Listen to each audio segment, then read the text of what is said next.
Hey everybody, what's up? Welcome back. We're taking a look at Google Sheets today. This is a super powerful program that is used, I would dare say, around the world by people in offices and people who run businesses everywhere. It's extremely useful, and you can apply it to a lot of applications. So I'm really excited to be showing you how to use it today.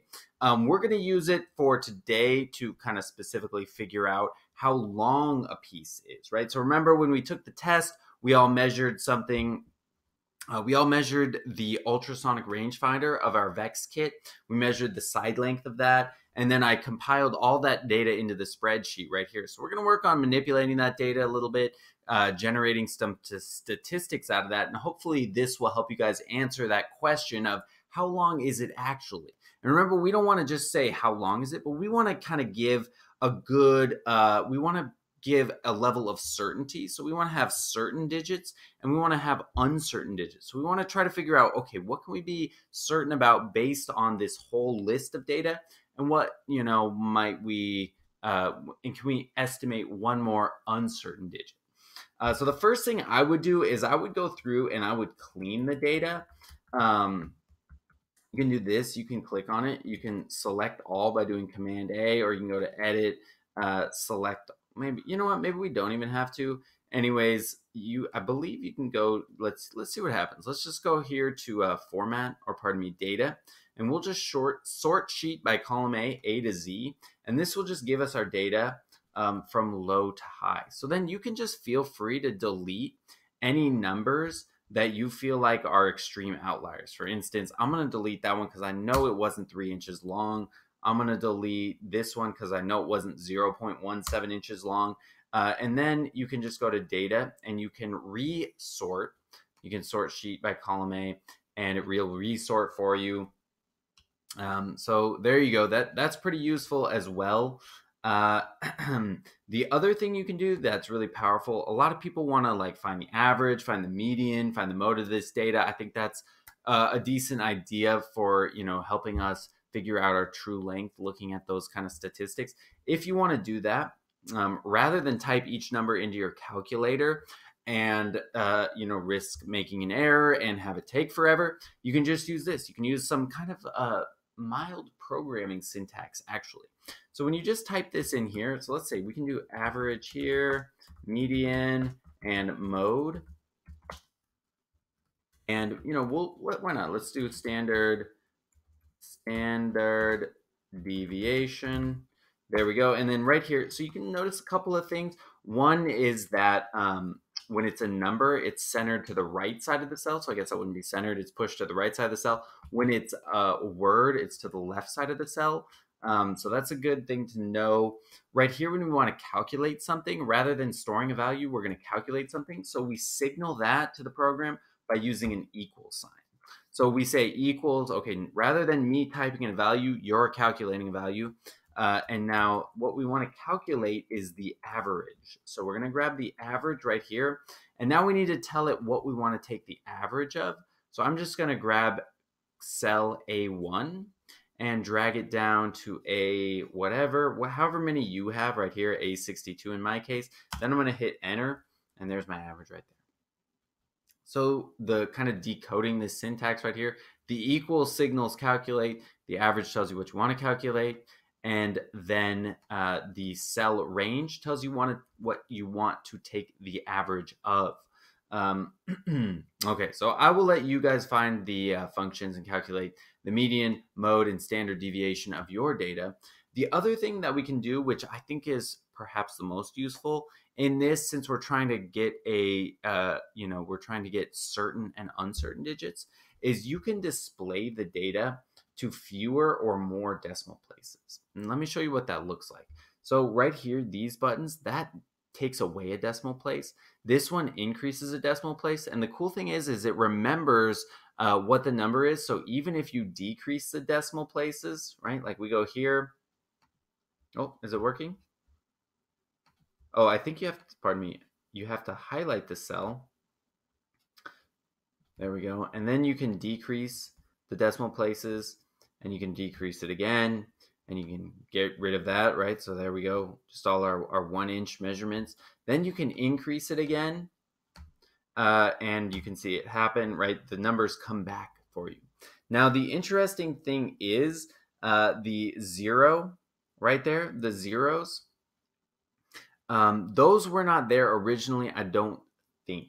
The zeros here and here, some of them probably were uncertain digits, but not everyone used the uncertain digit while they were measuring. So there you go. I don't really know what exactly to do about that. I don't think it will be a big deal. So what we can do for our last thing is we're gonna make kind of a we're gonna make a histogram actually.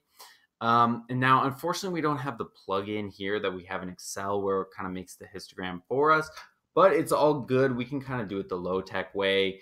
Um, so let's see. Let's go ahead and, oops, that's not what I wanted to happen. Let's select the whole row and let's decrease right here. And let's say we want to count, okay, how many of our measurements were equal to 1.18, and how many of our measurements were equal to 1.19, and how many of our measurements were equal to 1.2. What we can do is this. We can type in right here, we can type in 1.18, and we can do 1.19, and then we can do 1.20. And then we can highlight things here. Like we can go, okay, so 1.18 starts here and it ends there. So it starts at row 6, ends at row 29. That sounds to me like we have about 23. Actually, would that be 23? I think so. No, you know what? That would be 24 because we would want to include row 6. So we would want to subtract away row 5, right? So we have 29 right here, that one, and then right here. It would be nice if it just told me how many there were. Again, that's a feature of Excel, getting up to 6 right there. Anyways, okay, there's 24 of them. If you don't believe me, you can count them one by one. Right here, 1, 2, 3, 4, 5, 6, 7, 8, 9, 10, 11. Okay, again, 40 to 30. Notice 40 minus 30 is 10, but there's actually 11 squares right there. So I'm going to type in 11 and then 1.2. Let's see how many of those there are. 1, 2, 3, 4, 5. Here we go. 5 of those. Okay, and then let's change this one so that it's 1. Oops. So that is 1.20.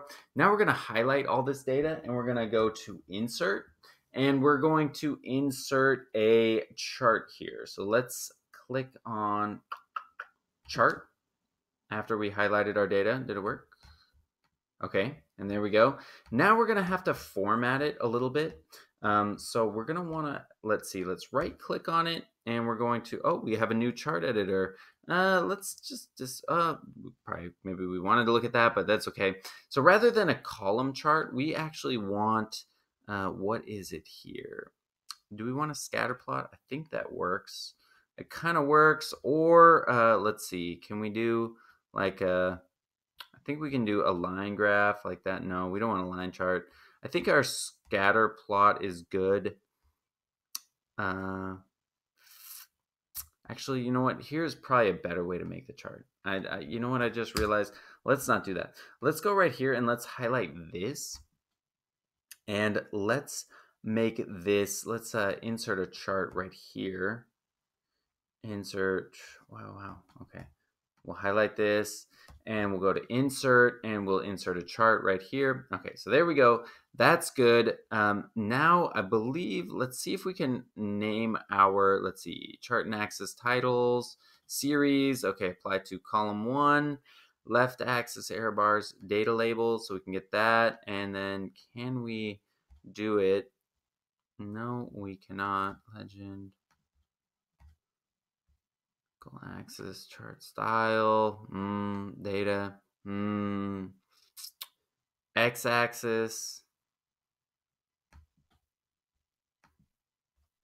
What data? Okay, so I think, let's see if this will work. Now our chart is blocking our data. Oh wow, it's moved. Okay, so let's add an x-axis right here, and we'll select these 3 right here, and we'll see. We'll click OK on that. Ah, yes, very, very good. Okay, so that's how you do it. So perhaps, sorry for not figuring that out sooner. I didn't realize they had changed the chart editor methodology here. Okay, So here we go. So you can see now we have 1.18. That data point is represented 24 times. 1.19 is represented 11 times. 1.20 is represented 5 times. So I would suggest trying to highlight this row and then add another decimal place and then maybe repeat this process and repeat it once or twice so you can really narrow in on what might be very certain digits and what are probably uncertain digits. I think I'll end the video there. That seems like a good amount of stuff to help you learn how to use the program. Thanks for watching. Good luck.